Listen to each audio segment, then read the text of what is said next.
Hello everyone. इस video में हम लोग इलेक्ट्रोस्टैटिक फील्ड का डाइवर्जेंस एंड कर्ल डिस्कस करने जा रहे हैं। प्रीवियस लेक्चर्स में हम लोगों ने देखा अगर कहीं कोई चार्ज क्यू है तो उसके वजह से इलेक्ट्रिक फील्ड होगा। ये चार्ज डिस्ट्रीब्यूशन क्या हो सकता है, कॉन्टिन्यूअस भी हो सकता है, डिस्क्रीट भी हो सकता है, मतलब कि ये किसी वॉल्यूम में फैला हो सकता है, किसी सरफेस के अलोंग हो सकता है, ये किसी लाइन के अलोंग भी ये चार्ज डिस्ट्रीब्यूशन फैला हो सकता है। और इन सारे के लिए हम लोगों ने इलेक्ट्रिक फील्ड के लिए एक एक्सप्रेशन इस्टेब्लिश किया था जिससे हम लोग इलेक्ट्रिक फील्ड किसी पॉइंट पर कंप्यूट कर सकें। इस तरह से क्लियर है कि अगर कहीं पे चार्ज डिस्ट्रीब्यूशन है तो उसके वजह से हमें क्या मिलेगा, इलेक्ट्रिक फील्ड मिलेगा। अब नेक्स्ट हमारा एम है कि जो जो इलेक्ट्रिक फील्ड मिल रहा है, ठीक है, उसका हम लोग डाइवर्जेंस और कर्ल चेक करें कि क्या आता है। अगर जैसे ये चार्ज डिस्ट्रीब्यूशन अगर स्टैटिक है तो इसके वजह से जो इलेक्ट्रिक फील्ड प्रोड्यूस होती है उसको हम लोग इलेक्ट्रोस्टैटिक फील्ड बोलते हैं। अब हमें ये देखना है कि इलेक्ट्रोस्टैटिक फील्ड का डाइवर्जेंस और कर्ल क्या होता है। हम लोगों ने ऑलरेडी इलेक्ट्रिक फ्लक्स को डिफाइन कर रखा है। इलेक्ट्रिक फ्लक्स क्या होता है, total number of lines passing through a closed surface, और इसको हम लोग मैथमेटिकली इस तरह से लिख सकते हैं, integration over A closed surface yes of E dot D A.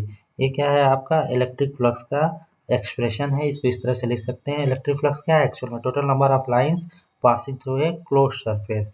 Actual में क्या होता है, इलेक्ट्रोडायनेमिक्स में हम लोग किसी फील्ड को रिप्रेजेंट करने के लिए हम लोग एक फील्ड लाइन डायग्राम ड्रॉ करते हैं। तो मान लीजिए प्लस क्यू चार्ज है तो इसका जो है फील्ड लाइन डायग्राम कुछ इस तरह से हम लोग ड्रॉ कर सकते हैं, ठीक है।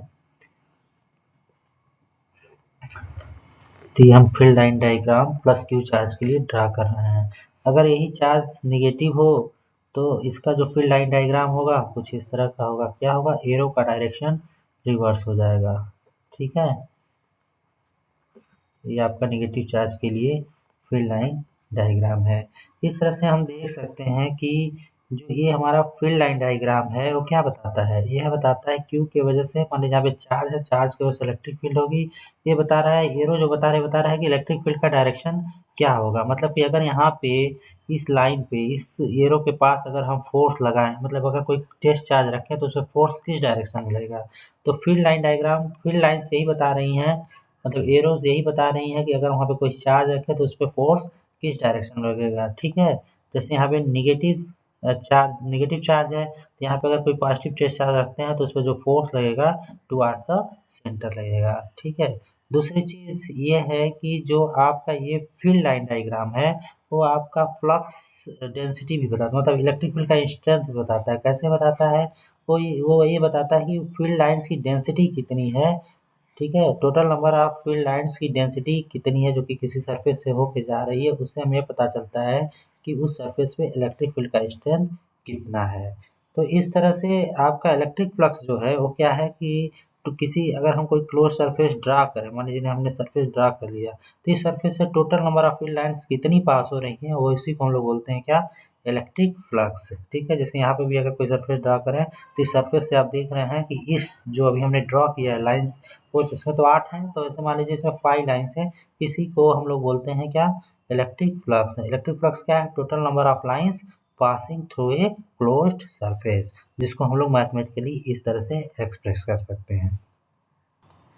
अब हम लोग एक बहुत ही सिंपल सा केस कंसीडर करेंगे पॉइंट चार्ज का, और उसके वजह से हम लोग इलेक्ट्रिक फ्लक्स कैलकुलेट करने की कोशिश करेंगे। मान लीजिए क्या है, कोऑर्डिनेट एक्सिस है एक्स वाई जेड। तो यहाँ पे मान लीजिए ओरिजिन पे कोई चार्ज Q लोकेटेड है, तो Q चार्ज की वजह से क्या होगा, मान लीजिए R डिस्टेंस पे कोई पॉइंट P है, तो R डिस्टेंस पे कोई पॉइंट P है तो यहाँ पे जो इलेक्ट्रिक फील्ड होगी उसको हम लोग लिख सकते हैं 1/4 pi epsilon 0 Q by are square, और इसका क्या होगा डायरेक्शन अलोंग आर कैप होगा। ये तो हम लोग कूलॉम लॉ से जानते ही हैं। अब अब सपोज कर लीजिए कि अगर हम इस पॉइंट P से कोई एक स्फेरिकल सरफेस ड्रॉ कर दें, ठीक है, ड्रॉ कर सकते हैं, ठीक है। एक कोई स्फेरिकल सरफेस हम लोग ड्रॉ कर दिया और उस सरफेस पे एक छोटा सा एलिमेंट ले लिया, वो मान लीजिए क्या है आपका DA। तो जो ये छोटा सा पैच लिया हमने तो इसका जो डायरेक्शन होगा क्या होगा, इसका डायरेक्शन होगा अलोंग आर कैप, ठीक है। तो अब हमें क्या करना है, इलेक्ट्रिक फ्लक्स निकालना है। जो हमने सरफेस कंसीडर किया, जो डॉटेड ब्लू लाइन से दिखाया है, वो क्या है आपका, हमने एक जो सरफेस कंसीडर किया है और उस सरफेस से कितना इलेक्ट्रिक फ्लक्स होगा उसे हमें कैलकुलेट करना है। ठीक है, तो हम लोग लाइए आगे करते हैं। तो ई की जगह पे हम लोग क्या लिख सकते हैं, 1/4 pi epsilon 0 Q by are square R cap. ठीक है, ऐसे लिख सकते हैं। और डॉट, अब हमें क्या चाहिए, डी चाहिए। तो डी क्या होगा, हम लोग जानते हैं स्फेरिकल कोऑर्डिनेट सिस्टम में जो ये सरफेस एलिमेंट हमने कंसीडर किया है, स्फेयर के सरफेस में जो इन्फाइनेटेसिमल सरफेस एलिमेंट कंसीडर किया है, जिसका एरिया क्या है, डी है।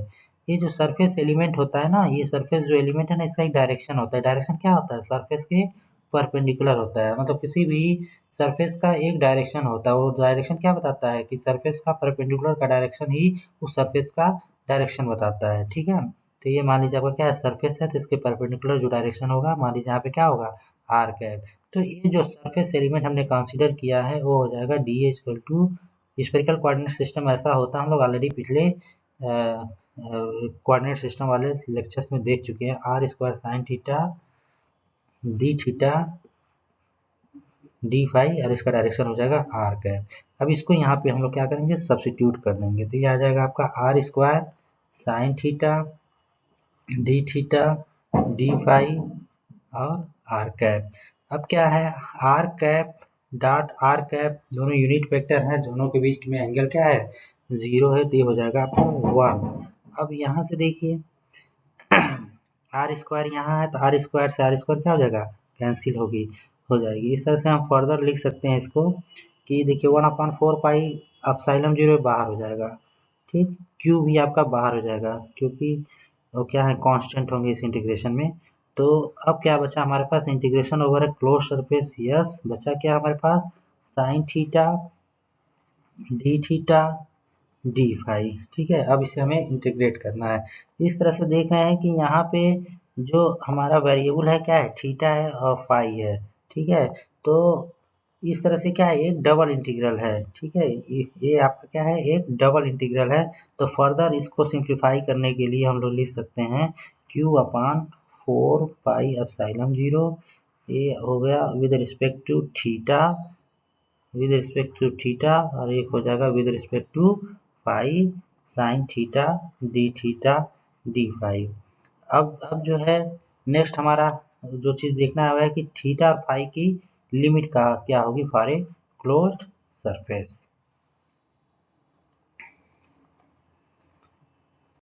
इस तरह से इलेक्ट्रिक फ्लक्स के लिए जो एक्सप्रेशन है हमारा वह है phi equal to Q/4 pi epsilon 0।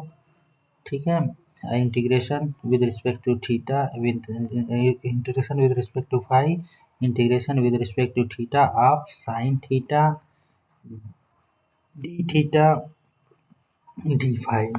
ठीक है, अब हमें क्या करना है, नेक्स्ट हमें करना है कि क्लोज्ड सरफेस के लिए हमें थीटा और फाई की लिमिट लगानी है।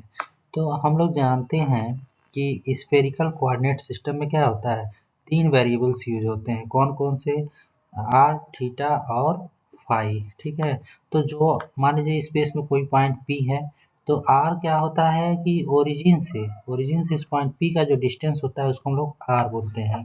और थीटा क्या होता है, थीटा होता है आपका जेड एक्सिस से ओरिजिन को उस पॉइंट को उस पॉइंट पी को मिलाने वाला जो रेडियस वेक्टर होता है वो कितना एंगल बना रहा है जेड एक्सिस से, उसको हम लोग बोलते हैं थीटा। थीटा को पोलर एंगल बोलते हैं।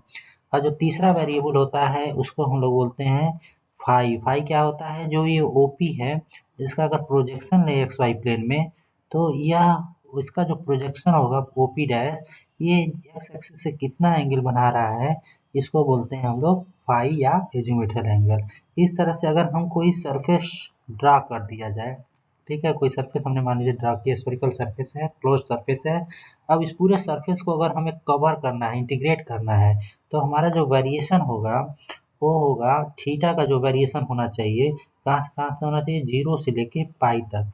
जो ये थीटा जो है कहाँ से कहाँ तक वेरी, 0 से लेके पाई तक वेरी करेगी। और फाई का जो वेरिएशन होगा, फाई क्या है, फाई यहाँ से स्टार्ट हो रही है, पूरे सरफेस को कवर करने के लिए क्या करना पड़ेगा, हमें इसकी वेरिएशन कहाँ से कहाँ तक करानी पड़ेगी, 0 से लेके 2 पाई तक। ठीक है, इस तरह से हम लोग लिमिट लगा सकते हैं। फाई इक्वल टू क्या हो जाएगा, क्यू अपान 4 पाई एप्सिलॉन 0, और फाई की वैल्यू हो जाएगी फ्रॉम 0 से 2 पाई, और थीटा की लिमिट हो जाएगी फ्रॉम 0 से पाई, और ये आ जाएगा आपका sine theta D theta D phi. तो इसको हम लोग फर्दर सिंप्लीफाई कर सकते हैं, Q upon 4 pi epsilon 0 from phi equal to 0 से 2 पाई तक विद रिस्पेक्ट टू फाई। ठीक है, एक इंटीग्रेशन ये हो जाएगा, और दूसरा हो जाएगा हमारा थीटा इक्वल टू 0 से pi sine theta D theta. ठीक है, अगर हम इसको सिंप्लीफाई करें तो हम देखेंगे साइन थीटा का क्या जगह इंटीग्रेशन कास थीटा, अगर हम लिमिट लगाएं 0 और पाई तो हमें मिलता है 2, और डी फाई को इंटीग्रेट करेंगे तो हमें क्या मिलेगा, फाई फाई का वेरिएशन कहाँ से हुआ, 0 से 2 पाई तक, तो हमें क्या मिल जाएगा 2 पाई। ठीक है, तो इस तरह से हमें जो मिल के आता है इंटीग्रेट करने पे वो मिला हमें Q upon 4 pi epsilon 0 into 4 पाई। 4 पाई से 4 पाई कैंसिल हो गया, क्या मिला हमें क्यू बाई एप्सिलॉन 0। इस तरह से हमने जो एक सिंपलेस्ट केस कंसीडर किया था उस केस के लिए जिसमें पॉइंट चार्ज क्यू ओरिजिन पे लोकेटेड था। ठीक है, तो उस केस में जो हमें इलेक्ट्रिक फ्लक्स मिल रहा है वो मिला है क्यू बाई एप्सिलॉन 0। ठीक है, तो ये जो है हमारा क्या है, ई dot D integration of E dot D over है क्लोज सरफेस। तो जो भी हमने क्लोज सरफेस कंसीडर किया, मान लीजिए क्यू है, ये जो क्लोज सरफेस कंसीडर किया उससे कितनी फील्ड लाइंस पास कर रही हैं उसका एस्टिमेट जो आ रहा है वो क्या आ रहा है, Q times 1 by epsilon 0 times of Q times of 1 by epsilon 0 ये आ रहा है। ठीक है, तो इस तरह से देख रहे हैं कि क्यू यहाँ लोकेटेड है, तो अगर हम कोई भी सरफेस कंसीडर करें, ये जरूरी नहीं है कि स्फेरिकल सरफेस हो, तो हमारा इलेक्ट्रिक फ्लक्स क्या आएगा, क्यू बाई एप्सिलॉन 0 ही आएगा। ठीक है, अब आइए कैलकुलेशन को थोड़ा और कॉम्प्लिकेटेड करें। ये अभी तक तो हमने सिर्फ पॉइंट चार्ज कंसिडर किया था, अब आगे देखते हैं। इस तरह से जो भी कैलकुलेशन अभी तक हमने किया उसमें हमने एक सिंपल सा केस कंसीडर किया कि एक पॉइंट चार्ज क्यू ओरिजिन पे लोकेटेड है। तो उस केस में हमने देखा कि जो इलेक्ट्रिक फ्लक्स आ रहा है phi equal to E dot D A is equal to क्या आ रहा है, क्यू बाई एप्सिलॉन 0 आ रहा है। अब सपोज कर लीजिए कि केवल एक चार्ज ना हो, या नंबर ऑफ चार्जेस हो जो कि ओरिजिन के अराउंड फैले हुए, Q1 हो, Q3 हो, Q4 हो, डैश डैश Qn हो। हम मान लीजिए कि ith चार्ज क्या है, ओरिजिन पे हो, तो किसी पॉइंट P पे अगर हमको इलेक्ट्रिक फील्ड निकालना है तो किसी पॉइंट P पे जो इलेक्ट्रिक फील्ड होगा उसको हम लोग इस तरह से करते हैं, जैसे ith चार्ज की वजह से इलेक्ट्रिक फील्ड क्या होगा, उसका डायरेक्शन यहाँ होगा। ठीक है, मान लीजिए EI हो जाएगा, Q1 चार्ज की वजह से इलेक्ट्रिक फील्ड क्या हो जाएगा, ये आपका ये हो जाएगा, मान लीजिए क्या हो जाएगा E1 हो गया। Q2 चार्ज की वजह से क्या हो जाएगा आपका, मान लीजिए Q2 है, तो इस तरह से हो जाएगा Q2। तो जो नेट इलेक्ट्रिक फील्ड होगी, ठीक है, रिजल्टेंट इलेक्ट्रिक फील्ड होगी due to the all charges, वो क्या हो जाएगा आपका, वो होगा आपका ये उनका वेक्टर सम होगा। तो ये हो जाएगा E equal to E1 plus E2 plus E3 plus dash dash dash En। ठीक है, तो इसको ऐसे भी लिख सकते हैं हम लोग समेशन के फॉर्म में, I इक्वल टू 1 से लेके n तक ये हो जाएगा आपका आई। ठीक है, तो ये आपका नेट इलेक्ट्रिक फील्ड। अब अगर हमें इस चार्ज डिस्ट्रीब्यूशन का इस मतलब अगर n number of discrete point charges हों तो उसकी वजह से अगर हमें इलेक्ट्रिक फ्लक्स कैलकुलेट करना हो तो कैसे करेंगे, वही फार्मूला फाई इलेक्ट्रिक फ्लक्स जो हमने डिफाइन किया क्या था, integration over close surface E dot D A. ठीक है, अब यहाँ देखिए ई क्या है, ई इस समय एक इंडिविजुअल इलेक्ट्रिक फील्ड नहीं है, ये क्या है, सम ऑफ इलेक्ट्रिक फील्ड है। तो उसको हम लोग लिख सकते हैं ई की जगह पे summation over I equal to 1 to N E I dot D A. ठीक है, अब देखिए कि जो समेशन है, ठीक है, ये समेशन किसके ऊपर है, इलेक्ट्रिक फील्ड्स का वेक्टर सम है। ठीक है, इलेक्ट्रिक फील्ड्स का सम है, और वो किसकी वजह से है, because of the distribution of charge. तो जो चार्ज का डिस्ट्रीब्यूशन है वो किसी अन्य रीजन में है, और जो हमने सरफेस कंसीडर किया है जहाँ पे हमको इलेक्ट्रिक फ्लक्स निकालना है, ठीक है, कि उससे कितनी नंबर ऑफ फील्ड लाइन्स आ रही हैं, वो क्या है, वो थोड़ा डिफरेंट है, वो दूसरा चीज़ है। ठीक है, मतलब वो दूसरा सरफेस है, और जो रीजन में चार्जेस फैले हुए हैं दूसरा है। इस तरह से क्या होगा कि समेशन और इंटीग्रेशन दोनों एक दूसरे से क्या है, इंडिपेंडेंट है। इसलिए हम क्या कर सकते हैं, समेशन को बाहर ला सकते हैं। तो समेशन को हम लोग बाहर लिख सकते हैं, मतलब इसको इस इंटीग्रल से बाहर कर सकते हैं इस समेशन को। तो हम लोग लिख सकते हैं again I equal to 1 to n integration over close integration over surface E I of E I dot D ऐसे लिख सकते हैं। और हम लोग को पता है कि अगर आई एस चार्ज है ओरिजिन पे है, मान लीजिए था उस केस में, तो आई एस चार्ज के वजह से अगर हम उसका क्लोज सरफेस के अलॉन्ग इंटीग्रेशन करेंगे तो हमें क्या मिलेगा, हमें मिलेगा क्यू बाई अपसाइलम जीरो। तो हमारा ये एक्सप्रेशन हो जाएगा i equal to 1 to n q i by epsilon zero. तो ये जो क्यू आई क्या है आपका, क्यू आई मतलब Q1 Q2 प्लस Q3। इस तरह से हम कह सकते हैं कि जो हमने सरफेस कंसीडर किया है गाजियन सरफेस, तो उसमें जो Q1 Q2 Q3 Q4 ठीक है, जितने भी चार्जेस हैं सारे का क्या है, सम है। इस तरह से हमारा इलेक्ट्रिक फ्लक्स जो आ रहा है वो आ रहा है integration over a close surface E dot D A, integration over a close surface of E dot D A is equal to Q enclosed. ठीक है, ये एक्सप्रेशन हमारा आ रहा है इलेक्ट्रिक फ्लक्स के लिए। इसी को हम लोग क्या बोलते हैं, q enclose by epsilon zero आ रहा है। ठीक है, इसी को हम लोग बोलते हैं गाज लॉ। इस तरह से हमने देखा कि जो हमारा इलेक्ट्रिक फ्लक्स के लिए एक्सप्रेशन आया वो था integration over a close surface E dot D A is equal to Q enclose by epsilon zero. तो यहाँ जो हमारा क्यू इनक्लोज है वो क्या है, चलो हमने क्या कंसिडर किया था, पॉइंट चार्जेस कंसिडर किया था Q1 plus Q2 plus Q3 dash dash dash Q1 तक। मतलब कि हमने कंसिडर किया था कि ये हमारा जो सरफेस था, ठीक है, गाजियन सरफेस था, उसके अंदर Q1 है, Q2 है, Q3 है, Qn है, n नंबर ऑफ चार्जेस हैं। तो जो इलेक्ट्रिक फ्लक्स जो पास कर रही थी इस सरफेस से, टोटल इलेक्ट्रिक फ्लक्स, वो किसके बराबर है, वो बराबर है कि total sum of the total charges divided by epsilon zero. तो यहाँ पे Q इनक्लोज क्या है, Q1 Q2 plus Q3 plus dash dash dash Q1। लेकिन ये केवल पॉइंट चार्जेस या डिस्क्रीट चार्जेस के लिए ही वैलिड नहीं है, बल्कि ये कॉन्टिन्यूस चार्जेस के लिए भी वैलिड है। अब सपोज कर लीजिए कि कोई रीजन है, ये कोई रीजन है जिसमें क्या है, क्यू चार्ज फैला हुआ है। ठीक है, अब क्या है, इसके बाहर हमने एक गॉसियन सरफेस ड्रॉ कर दिया है। तो जो टोटल इलेक्ट्रिक फ्लक्स इससे होके जा रही है, ठीक है, जो टोटल इलेक्ट्रिक फ्लक्स इस सरफेस से होके जा रही है वो क्या होगा, इसके इस सरफेस के द्वारा जो वॉल्यूम इनक्लोज्ड है उसमें कितना चार्ज कंटेंट है उसके बराबर होगा। लेकिन यहाँ पे चार्ज क्या है, कंटिन्यूअस है। तो कितना कि उसके लिए हम लोग क्या लिख सकते हैं, तो इसके लिए हम एक कैलकुलेशन कर सकते हैं कि मान लीजिए कि उस जो चार्ज रीजन है, ठीक है, ये जो चार्ज रीजन हमने कंसीडर किया है उसमें एक छोटा सा वॉल्यूम एलिमेंट ले लिया डी टाउ। अगर इस पूरे रीजन का वॉल्यूम चार्ज डेंसिटी क्या हो, रो हो। वॉल्यूम चार्ज डेंसिटी का मतलब क्या है, चार्ज पर यूनिट वॉल्यूम।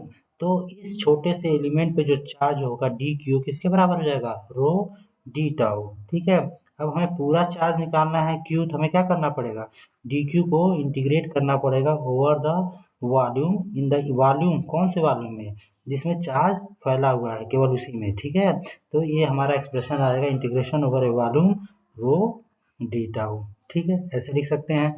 इस तरह से हमारा जो इलेक्ट्रिक फ्लक्स के लिए कंप्लीट इक्वेशन हो जाएगा वह हो जाएगा integration over a close surface S E dot D A is equal to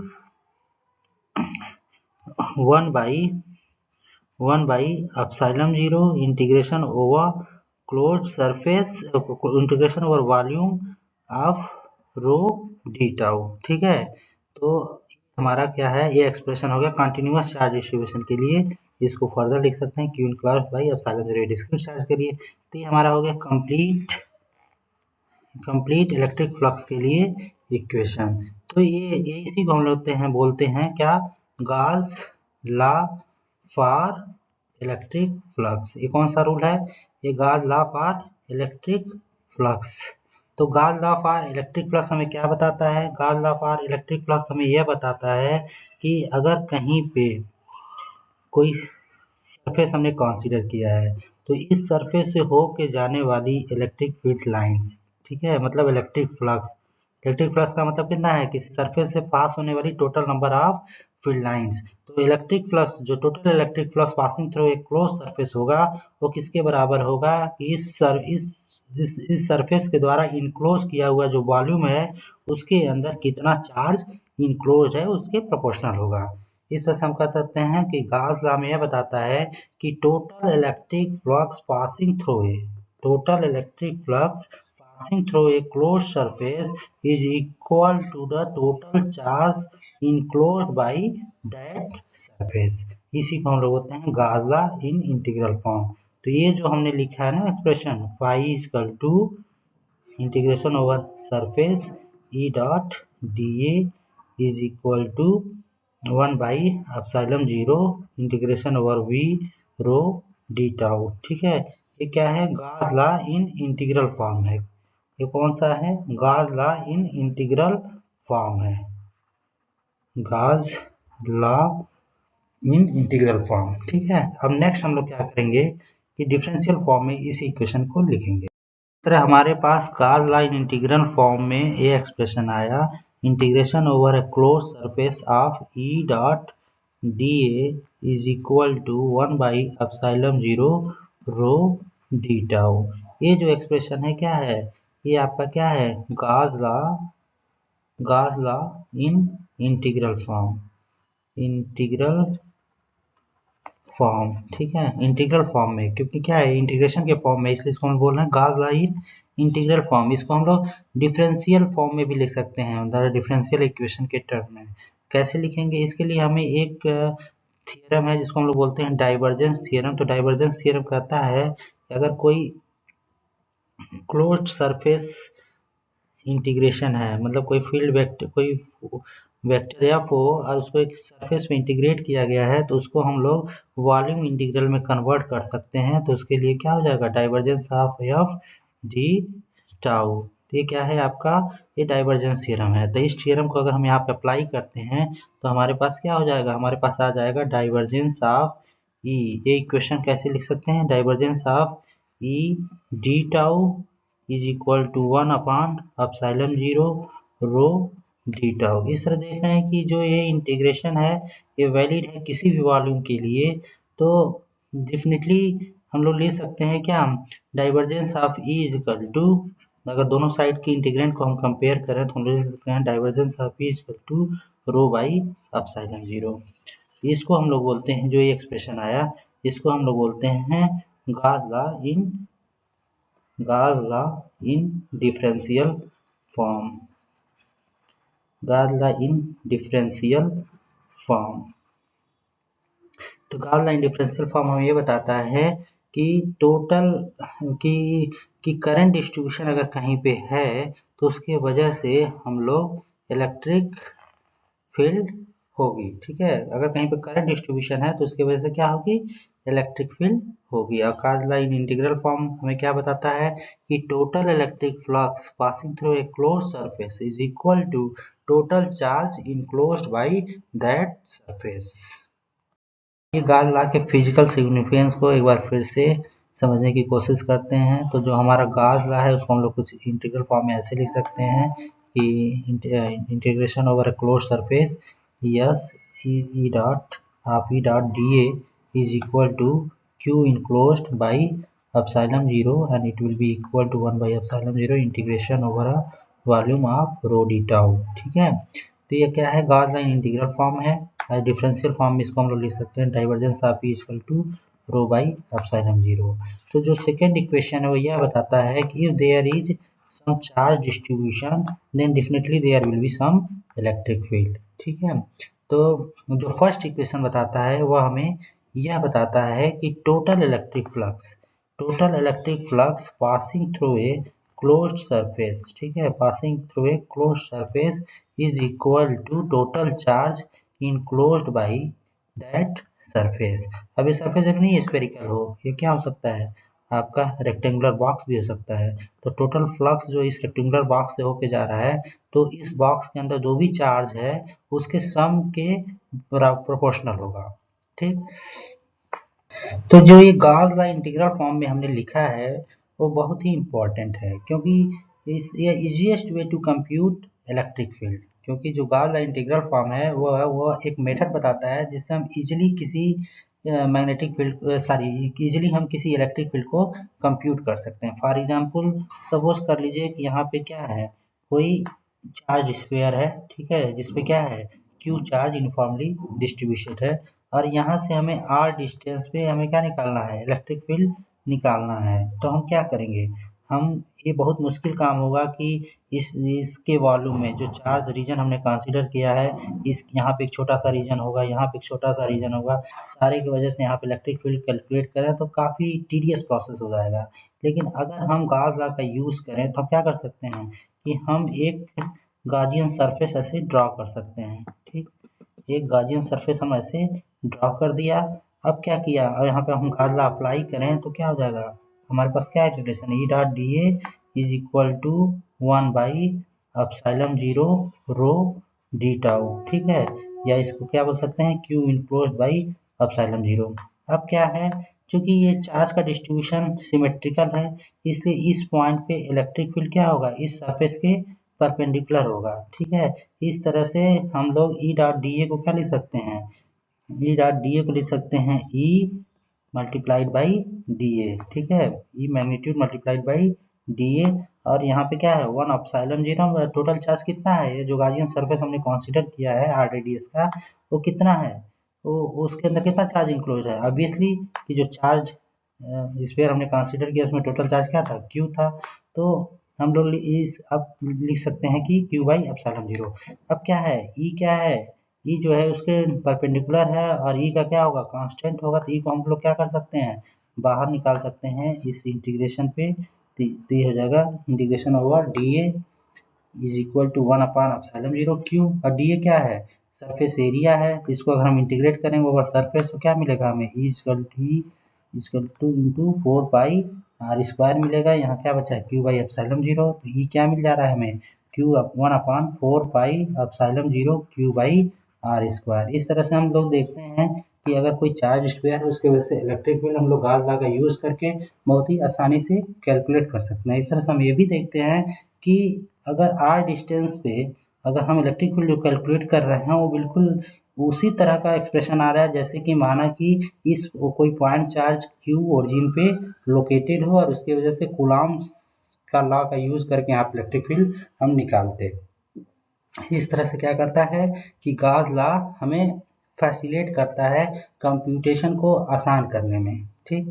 अब क्या है, गॉस लॉ यूजफुल तो है, गॉस लॉ यूजफुल तो है बट ऑलवेज यूजफुल नहीं है। क्यों, क्योंकि ये किसके लिए यूजफुल है, जहाँ पे सिमेट्रिकल चार्ज डिस्ट्रीब्यूशन हो, सिमेट्रिकल चार्ज डिस्ट्रीब्यूशन हो वहीं पे यूजफुल हो। जैसे कि मान लीजिए कोई स्फीयर में चार्ज का डिस्ट्रीब्यूशन हो किसी किसी लाइन के अलाउंग, ठीक है, किसी लाइन के अलाउंग आपका चार्ज का डिस्ट्रीब्यूशन हो, ठीक है, या किसी सरफेस पे चार्ज डिस्ट्रीब्यूशन हो, मतलब अगर चार्ज का डिस्ट्रीब्यूशन सिमेट्रिकल है तभी इस मेथड का यूज कर सकते हैं। क्यों, क्योंकि तभी क्या होगा, मान लीजिए आपका ये सरफेस, ये मान लीजिए हमने स्फेरिकल चार्ज डिस्ट्रीब्यूशन है, तो अगर हम जो गाजियन सरफेस ड्रा कर रहे हैं तो इसके वजह से जो इलेक्ट्रिक फील्ड इस गाजियन सरफेस पे होगी वो अगर इसके परपेंडिकुलर होगी, ठीक है, ई जो है इस सरफेस के परपेंडिकुलर होगी, तभी हम लोग ई डॉट डी ए को क्या लिख सकते हैं, E just multiplied by d A. लेकिन अगर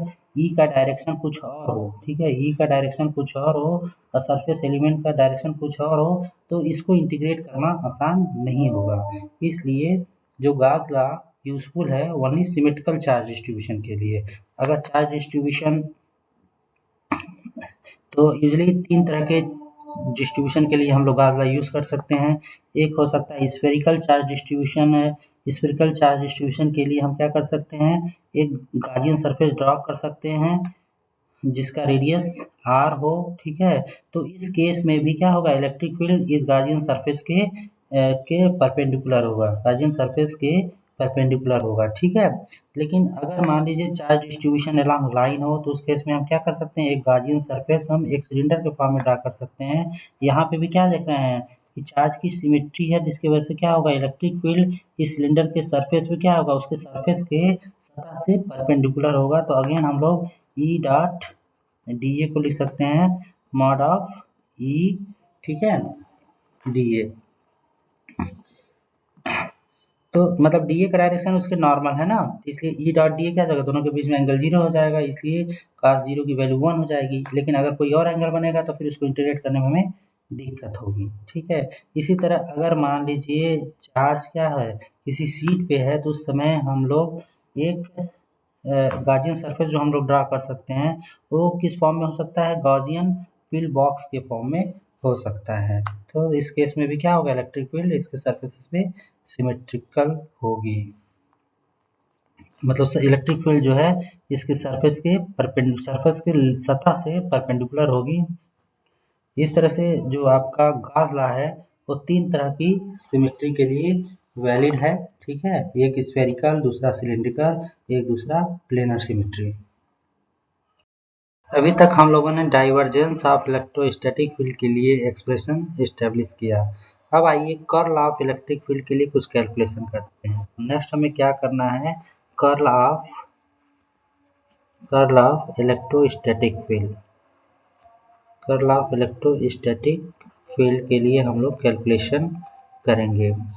तो अगेन हम लोग एक सिंपलेस्ट पॉसिबल कॉन्फ़िगरेशन कंसीडर करेंगे, जिसमें हम ये एज्यूम करेंगे कि मान लीजिए आपका क्या है, कोऑर्डिनेट सिस्टम है एक्स वाई जेड। अब क्यू चार्ज ओरिजिन पे लोकेटेड है, तो इस क्यू चार्ज की वजह से जो इलेक्ट्रिक फील्ड होगी आर डिस्टेंस पे, वो क्या हो जाएगी कि E equal to 1/4 pi epsilon 0 Q by are square R cap. अगर इस क्यू चार्ज का फील्ड लाइन डायग्राम हम ड्रा करें तो इस तरह से ड्रा कर सकते हैं। ठीक है,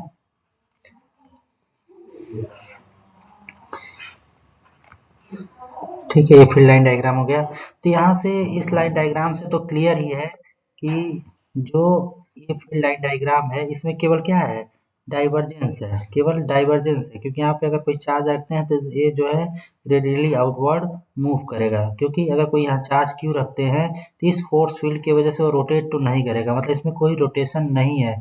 रोटेशन नहीं होने का मतलब क्या होगा, curl of E equal to क्या होगा, 0 होगा। लेकिन इसी चीज को हम लोग मैथमेटिकली देखने जा रहे हैं। ठीक है, तो अब हम क्या करेंगे, क्यू चार्ज की वजह से आपका क्या है, इलेक्ट्रिक फील्ड आया है 1/4 pi epsilon 0 Q by are square.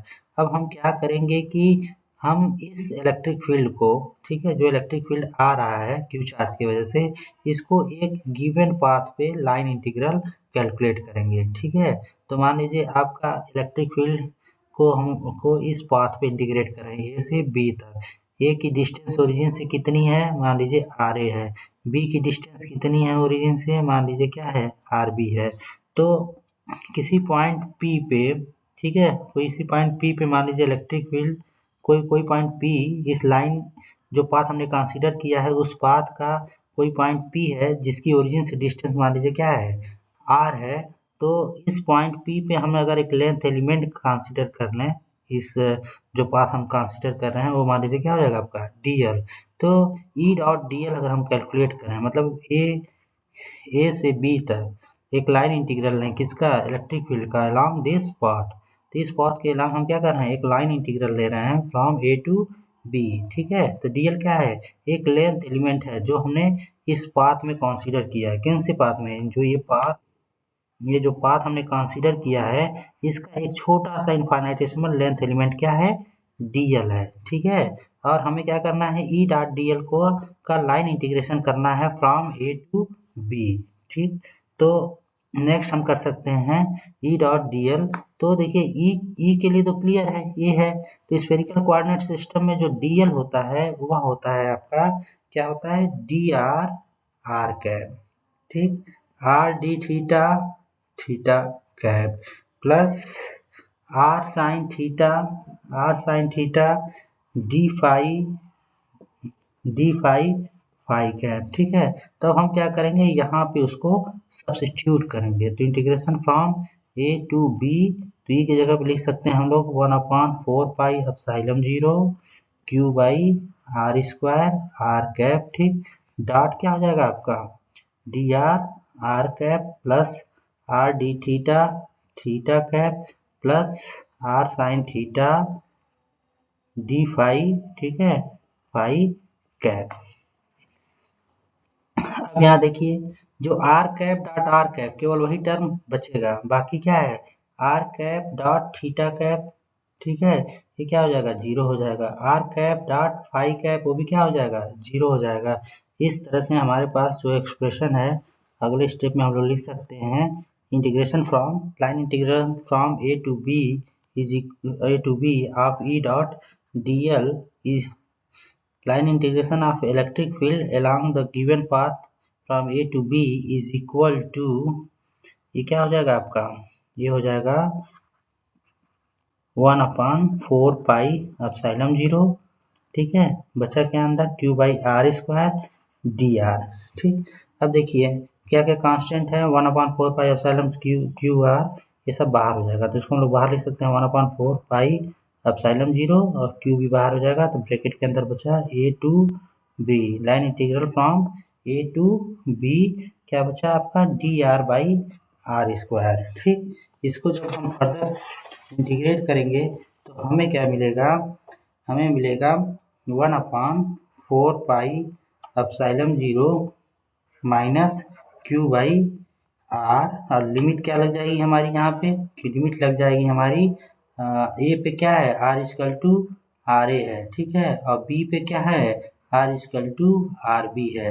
ठीक, तो ये एक्सप्रेशन जो हमारा फाइनल आया वो आया आपका Q/4 पाई एप्सिलॉन जीरो, ठीक, और ब्रैकेट में आएगा हमारा 1 आर ए माइनस 1/RB। ठीक,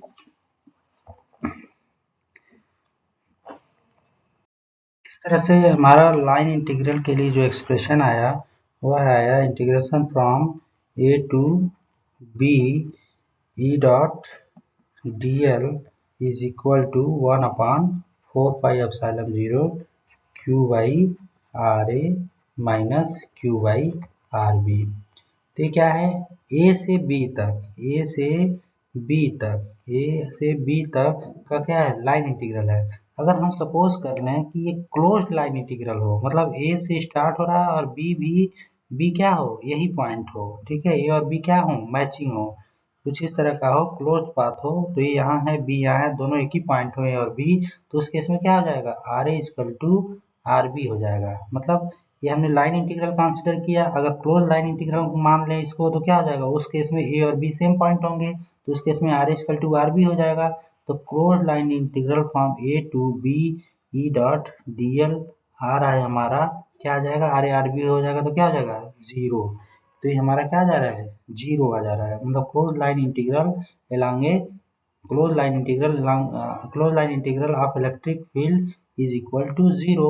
अब इसको हम लोग स्टोक्स थ्योरम का यूज करके लिख सकते हैं क्या इंटीग्रेशन ओवर है closed surface is equal to क्या हो जाएगा curl of E D A curl of E dot D A is equal to zero हो जाएगा। ठीक है, ये इंटीग्रेशन ओवर सरफेस हो जाएगा। कौन सा थ्योरम यूज किया हमने स्टोक्स थ्योरम। तो स्टोक्स थ्योरम हमें बताता है कि लाइन इंटीग्रल को हम लोग सरफेस इंटीग्रल में कन्वर्ट कर सकते हैं। ठीक है, तो क्लोज्ड लाइन इंटीग्रल था तो उसको हमने जैसे क्या है ये इंटीग्रेशन क्या था ई का इंटीग्रेशन क्या था इस लाइन के लॉन्ग था, कौन सा लाइन यहाँ देखिए पिक्चर, ये जो है इस लाइन के लॉन्ग इंटीग्रेशन था। ठीक, लेकिन इस लाइन के लॉन्ग की इंटीग्रेशन को हम लोग चाहें तो इस सरफेस ओवर इंटीग्रेट कर सकते हैं, उसके लिए हमें क्या निकालना होगा हमें कर्ल ऑफ ई को इंटीग्रेट करना पड़ेगा ओवर सरफेस, ये स्टोक्स थ्योरम करता है। इस तरह से चूंकि क्या है डीए डीए क्या है आपका सरफेस है, ठीक है, और इसके वजह से हम लोग लिख सकते हैं चूंकि curl of E dot D ए का इंटीग्रेशन क्या आ रहा है जीरो आ रहा है तो हम लोग यहाँ पे लिख सकते हैं कि curl of E is equal to zero. इसका मतलब क्या है इलेक्ट्रोस्टैटिक फील्ड के लिए कर्ल ऑफ ई क्या आ रहा है जीरो, मतलब इलेक्ट्रोस्टैटिक फील्ड में कोई रोटेशन नहीं होता है। यहाँ एक चीज ध्यान दीजिएगा कि आगे हम लोग देखेंगे कि curl of E is equal to आता है कितना minus del B by del T, तो वो किसके लिए है वो इलेक्ट्रोस्टैटिक के केस नहीं है वो इलेक्ट्रोडायनेमिक्स का केस।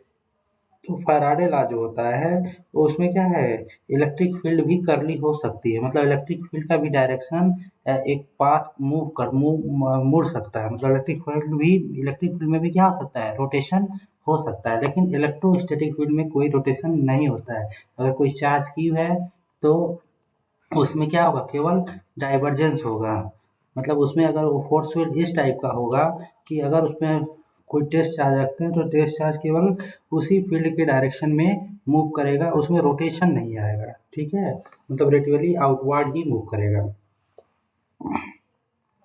इस तरह से एक सिंपलेस्ट चार्ज कॉन्फ़िगरेशन जो हमने कंसीडर किया था, जिसमें क्यू चार्ज क्या था, ओरिजिन पे लोकेटेड था, तो उस केस में हमने देखा कि क्या आ रहा है, curl of E equal to क्या हो रहा है, जीरो हो रहा है। लेकिन अगर सपोज कर लीजिए कि इस चार्ज के अराउंड, ओरिजिन के around there are n number of charges Q1 Q2 Q3 Q4, तो उसकी वजह से किसी पॉइंट पी पे जो इलेक्ट्रिक फील्ड होगी वो क्या होगी, इनकी वेक्टर सम होगी, क्या हो जाएगी, ई इक्वल टू क्या हो जाएगी, E1 plus E2 plus E3, ठीक है, डैश डैश डैश, मतलब क्या हो जाएगा, summation over I equal to 1 to n of E i, ठीक है।